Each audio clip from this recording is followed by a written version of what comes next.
Ahojte, dnes budeme robiť pokus s citrónmi.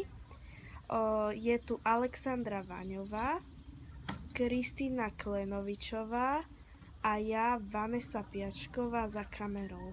Takže pri tomto pokuse sa budeme snažiť rozsvietiť malú LED žiarovku pomocou 4 citrónov.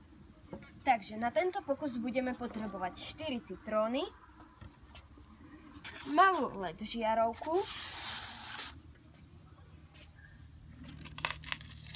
cinové a medené prúžky,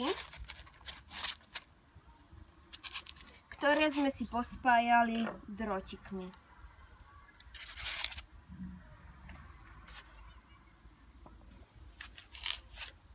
A budeme ich vlastne potrebovať 3 a jeden samostatný cinový a jeden samostatný medený pliešok. A ďalej môžete, ale nemusíte použiť polystyren ako podložku. Pustíme sa do pokusu. Citróny si rozložíme na polystyren. Zoberieme si naše vopred pripravené pliešky pospájané drôtikmi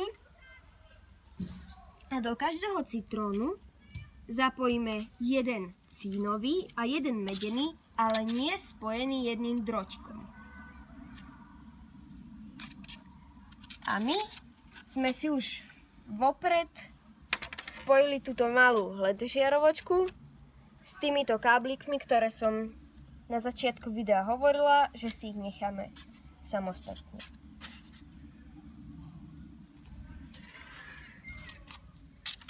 Je najlepšie túto malú LED žiarovočku zapájať až na koniec.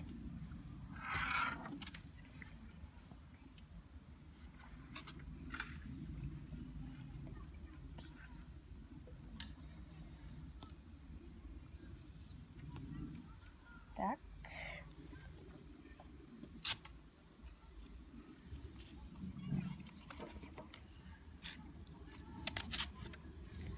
A keď zapojíme posledný pliešok, tak by LED žiarovačka mala začať svietiť.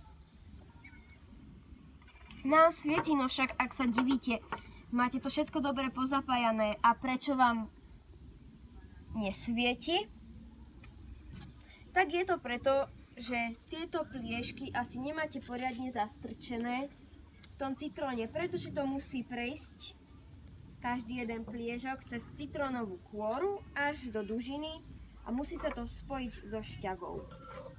LED žiarovačka sa nám rozsvietila, no však asi väčšinu z vás zaujíma prečo, ako to je možné. Vlastne tým, že sme si spojili pliešky, tak sme vytvorili vodič. A citrón je tak isto vodivý. No však, kebyže tieto pliešky spojíme, ich dáme do steny, tak svietiť nezačnú, pretože nie je vodivá. Takže to vyplýva z celého videa. Ahojte. Ahojte.